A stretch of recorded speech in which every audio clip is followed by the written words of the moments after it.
La semana pasada, el presidente estadounidense Donald Trump anunció la aplicación de aranceles a las exportaciones que ingresan a Estados Unidos. La decisión de Trump provocó caídas en los mercados bursátiles de todo el mundo, que continuaron hoy con el tercer día de golpe consecutivo a esos mercados, en lo que ya se llamó por la mañana como lunes negro. Y este fin de semana, el mandatario estadounidense Donald Trump afirmó que la caída de las bolsas pone en evidencia que la medicina de sus aranceles está funcionando. Y para hablar de este tema nos acompaña en esta tarde el doctor Alberto Ruiz Rioja, secretario de la Comisión de Comercio Exterior del Colegio de Contadores Públicos de México. Doctor Alberto Ruiz, gracias por acompañarnos esta tarde. Al contrario, gracias por la invitación y es un placer estar aquí con ustedes.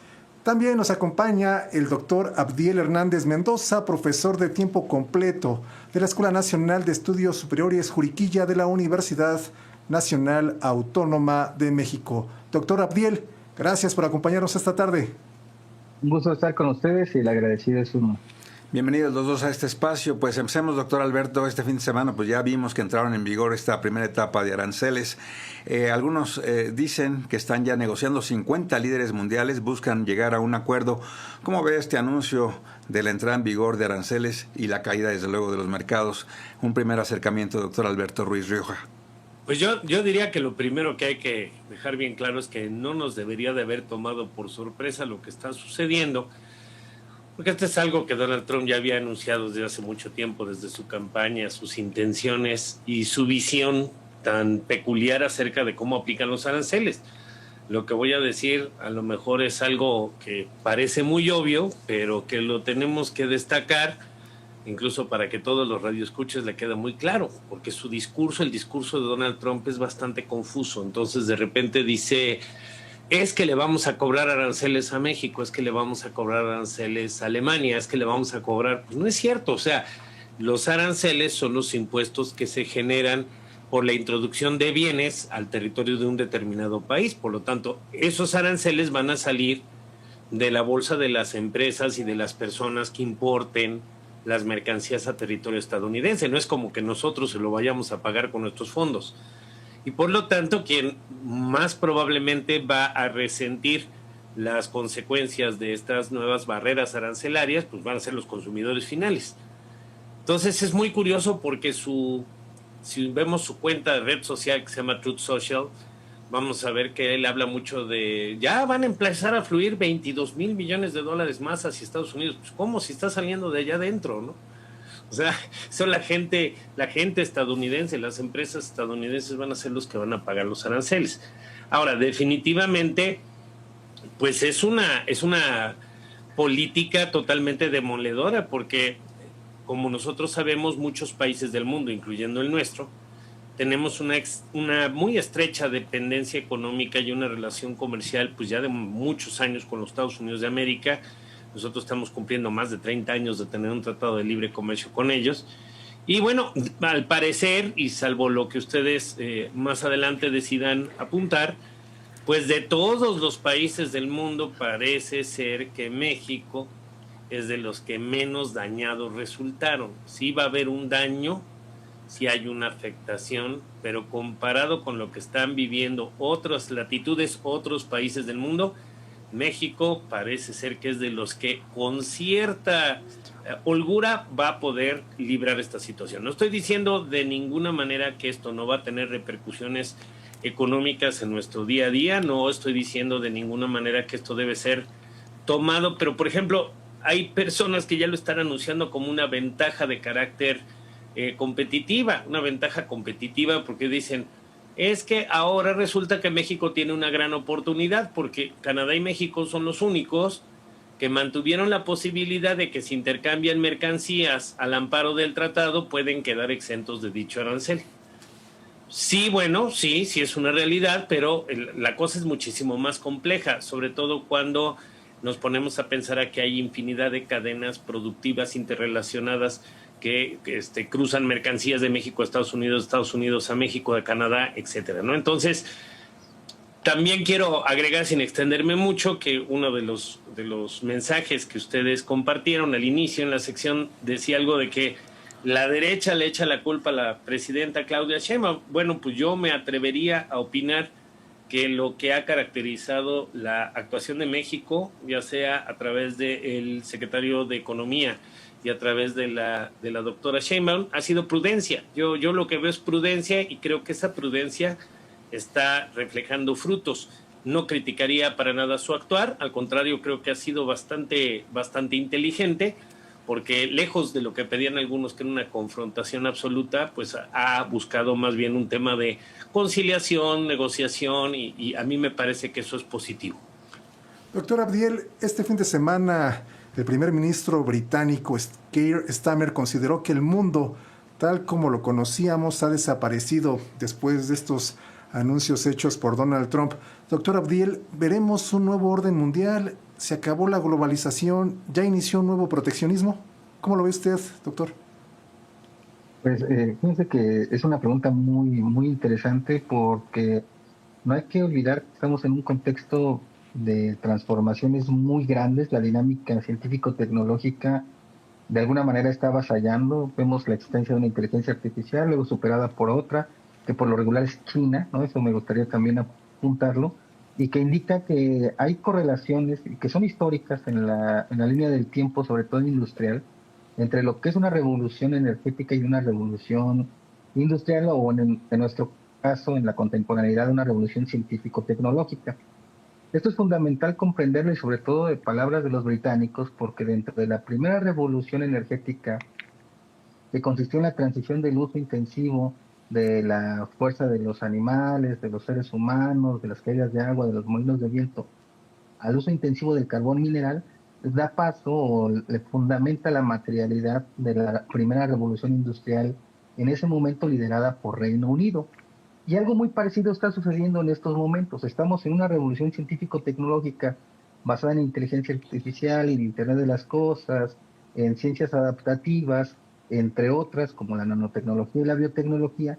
Pero para que esto funcione se necesita tener el control de los recursos críticos estratégicos, entre ellos la energía o las fuentes de energía, pero también otros, que entre ellos se encuentran las tierras raras, que curiosamente, cuando vemos la concentración de ellas, que no es una concentración democrática en el suelo, por decirlo de alguna manera, pues la mayoría está en China. Y China tiene una característica bien importante: tiene la concentración de recursos críticos estratégicos, excepto los hidrocarburos, y sabe qué hacer con ellos. Para prueba un botón, el distrito de Huawei tiene concentrados más de 30,000 ingenieros actuando en torno a la producción científico-tecnológica.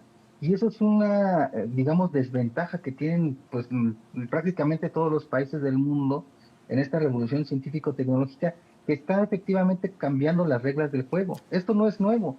Ya desde principios del siglo se le están poniendo muchas trabas a la tecnología china para que pueda actuar en la Unión Europea.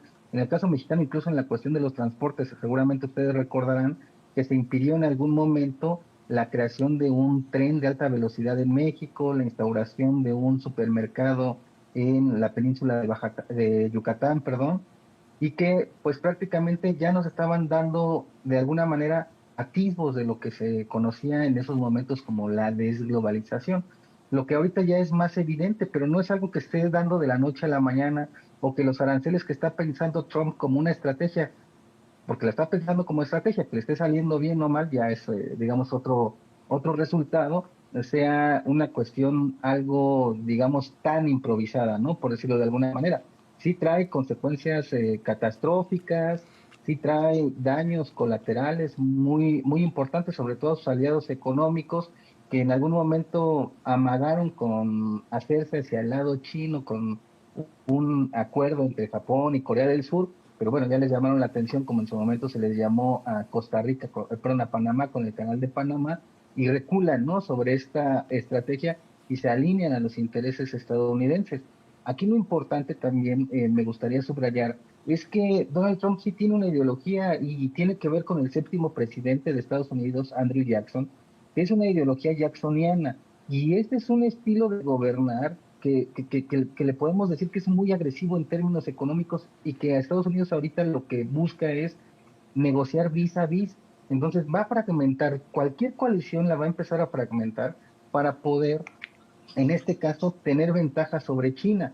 De hecho, porque aparte estamos dentro de una política de tweets, bueno, de ex ahora, en donde se dice una cosa por esta red social, se responde por esta red social, y se ha dado a configurar un aspecto incluso teórico que hoy se conoce como el sharp power, que es cómo le está dando forma al poder todo este tipo de información y desinformación, como decía hace un momento el doctor Alberto Ruiz, en términos de lo que es la incertidumbre y la ambigüedad que tiene un presidente como Donald Trump, que hoy se inventa el fentanilo, mañana se va a inventar el cuestiones que tengan que ver con el agua, u otro problema que vea con cualquier sujeto de derecho internacional con el que pueda negociar, ¿no? Entonces sí hay una reconfiguración en ese sentido, y esta reconfiguración curiosamente la está llevando Estados Unidos a lo que algunos personajes ya le han llamado como su perestroika o su glasnost estadounidense, ¿no?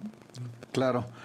Gracias, doctor Abdiel Hernández. Doctor Alberto Ruiz Riojas, pues ya nos mencionaba el doctor Abdiel a China como otro de los protagonistas de esta situación de guerra arancelaria.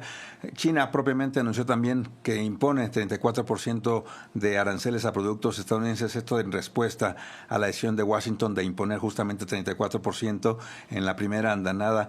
Ya había un 20% previo que existía de Washington contra China. Esto es una guerra comercial y desde luego que además ya Estados Unidos está diciendo que a partir de mañana, si no retira China este 34%, va a elevarlo a 50%, y lo cual, bueno, ¿dónde va a acabar la escalada, no? ¿Cómo lo ve? Muy complicado, porque además China es un fenómeno en sí mismo, ¿no? Y yo creo que lo que marcó ahora sí que podemos pensar en el inicio del fin, si quisiéramos encontrar cuándo empezó a suceder esto. A lo mejor nos tendríamos que ubicar en el año 2000.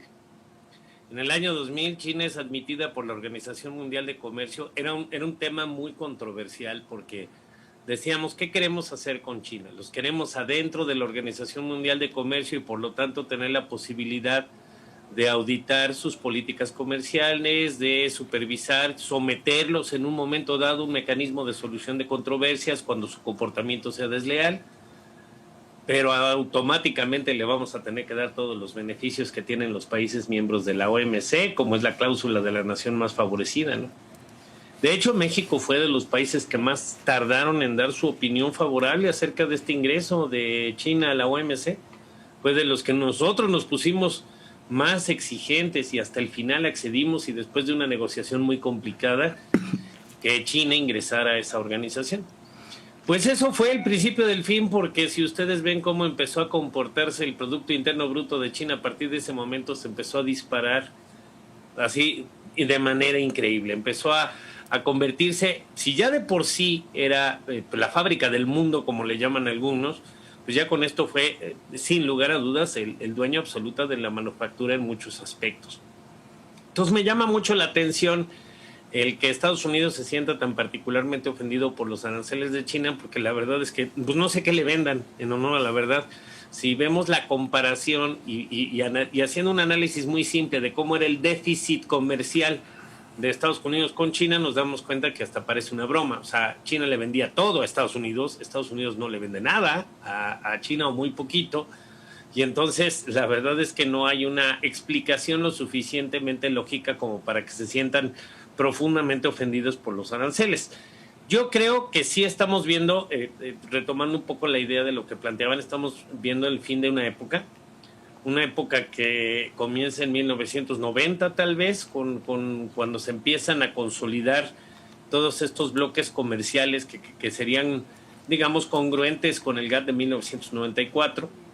Toda esta época en la que se empiezan a configurar los grandes bloques, incluyendo por supuesto el Telecán, que bien pronto llegó a ser una de las fuerzas más importantes del comercio a nivel internacional, y que lo que vamos a ver probablemente sea lo que decía el doctor Abdiel, a lo mejor un comercio vis a vis, tete to tete, es decir, administrado de uno en uno, y que en lugar de hablar de áreas de libre comercio o de hablar de grandes zonas del mundo integradas económicamente, Estados Unidos lo que quiere es hacer una negociación individual con todos y cada uno de los actores económicos, y esta es su forma de provocar la crisis, que se rompan esas alianzas y otra vez volverse a sentar a la mesa.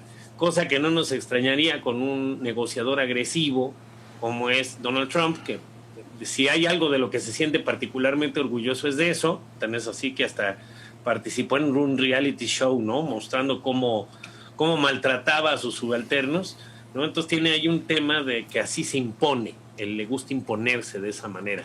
Entonces es muy probable que lo que veamos en el futuro sean negociaciones ya individualizadas país por país, y hablando de comercio, lo que se conoce como comercio administrado, es decir, no un tratado en el que estén absolutamente todas las mercancías, sino que nos sentemos a decir, a ver, Estados Unidos, ¿tú qué quieres? No, pues que quiero que se desgrave el aluminio. Bueno, pues el aluminio entonces va. No, que quiero que se desgrave esto no quiero que entre. Más o menos como los acuerdos que tenemos con Sudamérica al amparo de la Asociación Latinoamericana de Integración, algo así por el estilo. Acuerdos parciales para ciertas mercancías por cierto tiempo. O sea, el fin del sueño de libre comercio, sin lugar a dudas. Doctor Abdiel, ya están comentando ustedes sobre estas negociaciones que busca Donald Trump de manera personal con cada líder de cada país. Incluso lo escuchábamos este fin de semana decir que ya más de 50 líderes lo están buscando, y dice él que de entrada esto ya es una ganancia. Pero en realidad, ¿qué está buscando Trump? ¿Realmente es esta postura supremacista? Él insiste que quiere que se fortalezca en la industria estadounidense. ¿Hay margen de que esto ocurra en este mundo globalizado, doctor Abdiel? Sí, sin duda. Fíjense que es algo muy interesante la estrategia de Donald Trump, porque incluso el año pasado todavía en México se hablaba mucho de lo que era el nearshoring y que México podía ser esa punta de lanza del desarrollo. Pero llega Donald Trump y dice, no, realmente vamos a relocalizar las empresas dentro de nuestra nación y vamos a impulsar la producción desde adentro, vamos a hacer a Estados Unidos fuertes o grandes de nuevo, ¿no? Con este eslogan con el que llega a la presidencia, de alguna manera tratando de generar adeptos, y va utilizando una suerte de narrativas pues para ganar, e incluso las está utilizando en estos momentos también en términos políticos para intentar capitalizarse para las elecciones intermedias 2025, las que tienen que ver con el poder legislativo. Sin embargo, bueno, esta estrategia se le olvidó contemplar algo que parecería ser fundamental para que todo este tipo de, digamos, medidas puedan funcionar. Se necesita mano de obra, y la mano de obra que está dentro de Estados Unidos no está acostumbrada y de hecho no está ni siquiera calificada para este tipo de trabajos, lo cual le ha llevado, digamos, a sumar otro tipo de medidas, digamos, muy lógicas si es que se quiere tener ese tipo de resultado, como redadas contra los migrantes. Ellos prefieren no ir a trabajar y esto pues le causa problemas incluso alimentarios. El problema del huevo, por ejemplo, en Estados Unidos, que en la frontera con México ya se estaban, digamos, decomisando más de estos productos que incluso drogas, pues va a resultar muy importante en este sentido. Su idea es que a través de esta cuestión, que es una técnica de negociación prácticamente de suma cero, pues puedan ellos regresar a tener ese poderío, esa intimidación a nivel mundial. De hecho, ya se mencionaba hace un momento en la cuestión, por ejemplo, me parece que fue en la introducción, en la cuestión de Groenlandia. El pensamiento de Donald Trump fue algo bien interesante, por ejemplo, en el sentido de que cuando él no era presidente en la época de Biden y analiza el tema de Ucrania, dice, los rusos están anexándose Ucrania, qué buena idea, ¿por qué no se nos ocurrió antes? Y llega, ¿no?, de nueva cuenta con el espíritu jacksoniano a decir, queremos anexarnos a Canadá, que de hecho le llama gobernador a Trudeau de su estado 51, y anexarse también a Groenlandia. Es decir, tiene un espíritu totalmente expansivo, pero por el otro lado también tiene un espíritu en términos de lo que es de este tipo de negociaciones, de empezar a quitarse gastos que considera excesivos, un poquito tratando de imitar una de las estrategias chinas de posicionamiento a través de sus empresas. Pero la verdad es que China no es que lo haya hecho de la noche a la mañana, lleva ya desde la década de los 70 un periodo de impulso de zonas económicas especiales, que si ustedes vieron las medidas de la doctora Claudia Sheinbaum estos días, pues prácticamente estamos llegando décadas muy tarde a este tipo de acciones. Y regresando al punto de Estados Unidos, en el caso de Donald Trump,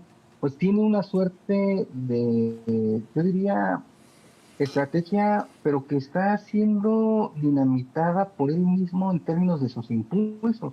Pues le parecerían ser ocurrencias, ¿no? Entonces vamos a elevar más los aranceles, nos vamos a pelear con los chinos, vamos a decirle a los rusos que eran nuestros amigos al principio de este periodo, pues que ya son autoritarios, vamos a generar un acuerdo sobre tierras raras con los ucranianos, y ninguna de ellas parece ser articulada, por ejemplo, para favorecer incluso a sus amistades más cercanas dentro de la oficina oval que están despachando con él hasta el día de hoy, como Elon Musk. Las empresas en el sector automotriz pues prácticamente cayeron todas, excepto la de BYD, que es una empresa china, porque prácticamente han generado un proceso de autonomía que me parece ser que es el que quiere Donald Trump, pero hasta la fecha no lo ha conseguido, porque pese a que quiere de alguna manera rearticular todas las cadenas productivas a favor de Estados Unidos, pues le va a resultar muy complicado. Por ejemplo, China ya le prohibió, e incluso hay una demanda muy fuerte al interior de China al empresario que había cedido precisamente los derechos en el canal de Panamá hacia Estados Unidos. Ahí va a haber un problema porque estamos hablando ya de contratos internacionales. China, de hecho, una de sus estrategias ha sido acudir a la OMC. No va a funcionar porque también en esta cuestión de reajuste internacional, pues estamos viendo una decadencia de los organismos internacionales y a nivel general, a nivel macro, que es muy importante. Y la otra cuestión es que también vamos a ver que junto con ello se está haciendo una nueva geografía del poder financiero, ¿no? Que, por ejemplo, estamos viendo en este sentido una dependencia crítica del comercio transpacífico, que precisamente es donde China concentra una dominación que de repente no se ve, que es la de 8 de cada 10 puertos internacionales están a cargo, ya sea en términos tecnológicos o en términos operativos, de China, ¿no? Y eso también se quiere quitar el lastre Estados Unidos. Entonces yo pensaría que ahí la estrategia de Trump de posicionamiento sí está, digamos, puesta en mesa, es muy poco clara, como decía hace un momento el doctor Alberto Ruiz, es muy ambigua, pero que también responde a estos procesos de pues, volatilidad, incertidumbre, ¿no? Ambigüedad en la que nos encontramos, y tenemos el presidente en todavía el estado más poderoso del mundo ad hoc para ejemplificarlo. Claro que sí. Doctor Alberto Ruiz Rioja, sin duda también es inexplicable por qué también Donald Trump le impone aranceles a sus aliados históricos, como es el caso de Europa, que le impuso 20%, y ahorita están las negociaciones para ver quién puede responder, si es con un diálogo y negociación y mesura, o realmente están aplicando en réplica todo al mismo nivel. ¿Cómo lo ve esta postura respecto de estos históricos aliados que tiene Donald Trump? El doctor Abdiel mencionó algo muy importante, que es la filosofía jacksoniana de Trump. De Jackson, séptimo presidente de los Estados Unidos, tenía una filosofía que se podía resumir de manera bastante simple en Estados Unidos primero. Entonces, ustedes vieron que de las acciones, más allá no nada más de los aranceles, sino de las acciones en el plano de la política internacional de derecho internacional público que ha adoptado Donald Trump, han sido, número uno, dejar casi sin fondos a la Organización del Tratado del Atlántico Norte. Así, señores, pues ya páguense ustedes su defensa, ¿no? Estados Unidos primero. Segundo, pues ustedes vieron también el maltrato psicológico del que fue objeto el presidente Zelensky en la visita a la Casa Blanca, en donde palabras más, palabras menos le dijeron, mira, es muy sencillo.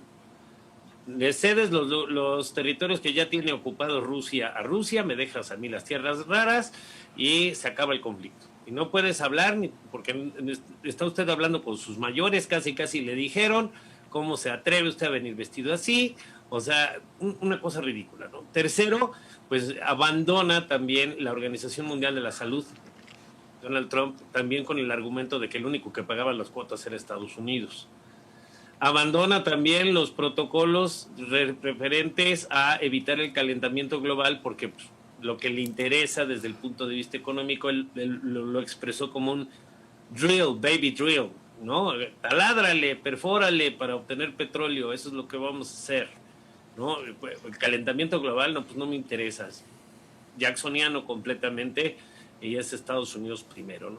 Y yo agregaría, además, al comentario del doctor Abdiel, yo le agregaría otro, que sería que además de jacksoniano es maquiavélico, pero maquiavélico en el más puro sentido de la palabra. O sea, recuerden ustedes que si hay algo que caracteriza los consejos que da Maquiavelo en su obra El Príncipe, es que están más allá de la moral, son amorales. O sea, no se trata de buscar el bien o el mal como un concepto abstracto y general, ¿no?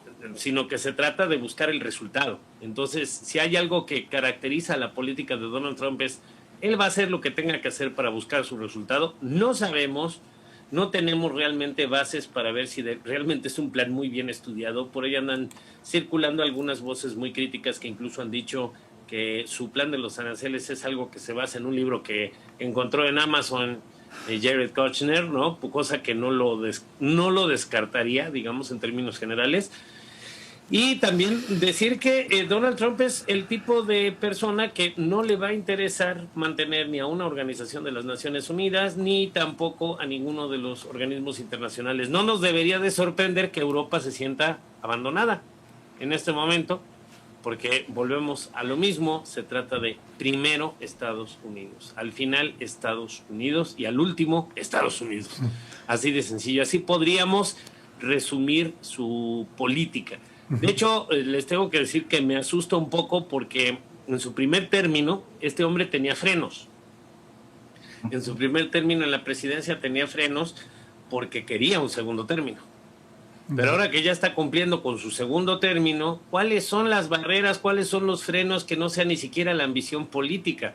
O sea, el llegar a declarar, como lo hizo hoy en Truth Social, de que el tema de las caídas de las bolsas era una prueba de que la medicina estaba funcionando, es cuando ya alguien se siente más allá del bien y del mal. O sea, cuando alguien le pregunta a la gobernadora de Virginia que cómo se le hace para que su carita también quede en el Monte Rushmore, o sea, sí es una persona que tiene una autoconcepción de la grandeza bien peligrosa, y lo malo es que ahora ya ni siquiera con el aliciente de buscar una nueva elección. Entonces, está muy delicada la situación por ese lado, y la verdad es que los resultados, yo no creo, él cree que esto es normal, que esta contracción de los mercados es algo normal, que es parte, digamos, así como cuando te ponían merteolate de chiquito en una herida y te decían si arde es que está curando, ¿no?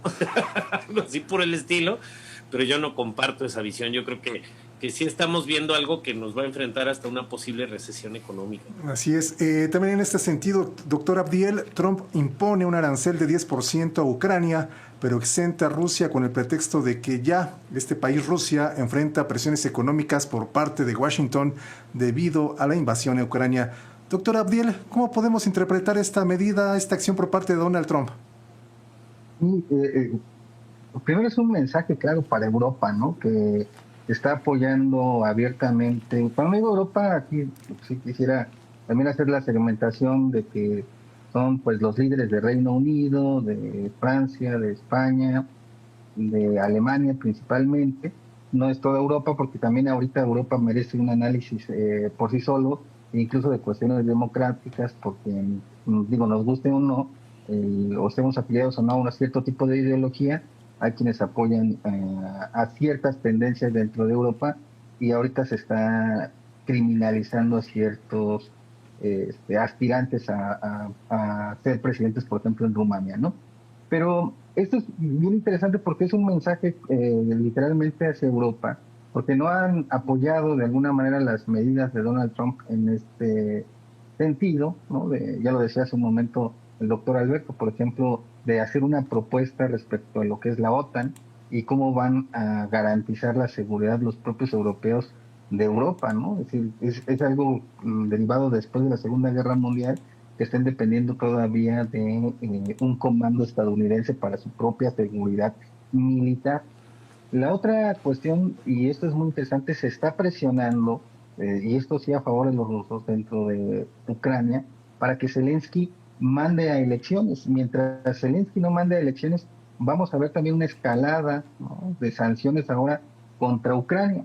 ¿Por qué es tan importante Rusia para Donald Trump? Y esto hay que tenerlo también desde su periodo anterior. Se llevaban bien, tuvieron visitas de Estado, tenían proyectos recíprocos. De hecho, parte de los acuerdos que llegaron a entablar entre Donald Trump y Vladimir Putin eran las perforaciones este, en Siberia, el establecimiento de una nueva ruta ártica para el comercio internacional.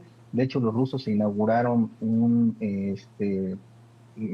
aniquilador prácticamente de permafrost, un buque que iba quitando el hielo permanente ártico, noticia de la cual casi nunca se hizo eco, precisamente para empezar a bombear el gas de Rusia hacia Estados Unidos. Lo que separa a Rusia de Estados Unidos es prácticamente nada si es que los vemos desde Alaska y después prácticamente desde el estrecho de Bering, ¿no? Esto es muy importante. Pero Rusia es fundamental en estos momentos porque algo que ha buscado, que va a buscar Donald Trump, es una cosa que él ha llamado la trilateral entre China, Rusia y Estados Unidos. Por eso es muy ambiguo y muy complejo, como lo decía hace un momento el doctor Alberto, analizar el caso de Trump, porque en otras cosas sí se quiere acercar a China. Y dentro de esas cosas con las que se quiere acercar a China, el único interlocutor válido que tiene en estos momentos Estados Unidos para hablar con China es Rusia. Y el problema es que tanto Rusia como China también tienen otros intereses y han ido construyendo una agenda en común. Dentro de esa agenda en común que han ido construyendo está la ampliación de los BRICS, que entre otros incluye a Arabia Saudita, a India, a Irán, a Pakistán y otros más con los cuales aumentaron como tal, como bloque, porque estamos hablando de otro bloque regional que no necesariamente es geográfico, lo cual es muy importante. Tienen la mayor población del mundo, tienen la mayor reserva de petróleo, bueno, de hidrocarburos, la mayor reserva probada de hidrocarburos en el mundo. Tienen también el mayor Producto Interno Bruto en el mundo, superando al G7. Y esto es de alguna manera fundamental ver que lo está liderando China. ¿Por qué es importante decirlo? Porque dentro de este tipo de proyectos lo que están haciendo es, impulsados por Brasil y sobre todo teniendo a Dilma Rousseff en el poder de lo que es el Banco de los BRICS, impulsaron otras formas de hacer comercio que no tengan que ver con el dólar. Y esto es fundamental para Estados Unidos, porque mucha parte de lo que es la deuda estadounidense está siendo comprada estaba siendo comprada por China. Por eso es que en estos momentos pues están cambiando las reglas del juego.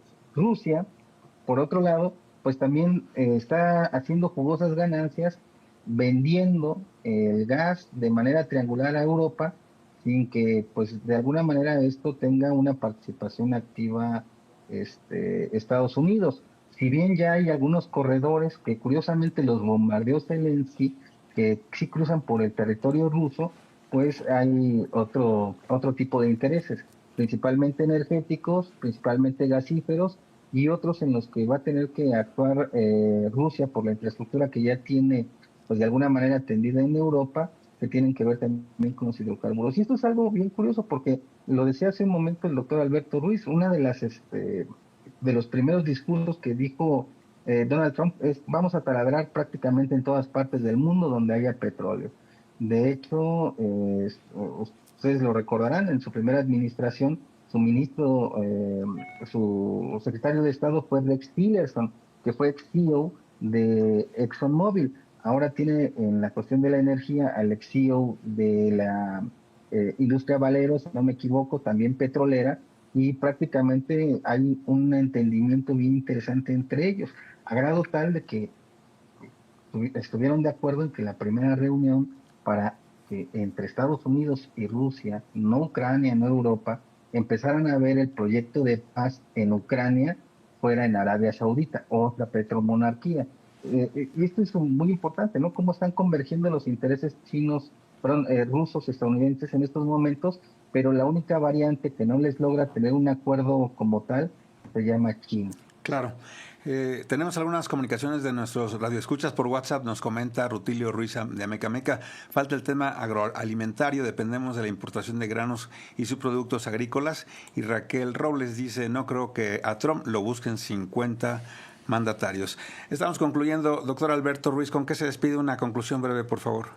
Bueno, que tenemos que esperar a ver en qué, yo creo que la presión de las economías privadas más grandes del mundo, que son los hombres más ricos del mundo, que son los que en este momento han perdido más dinero por la caída en la bolsa, puede hacer que esto se revierta o haya una modificación a la actitud y termine para variar, como lo hemos visto en el pasado, como lo vimos también en el primer término, pues en un viaje a la nada, porque si ustedes recuerdan, en el primer término de Trump, él dijo, voy a acabar con el Telecán.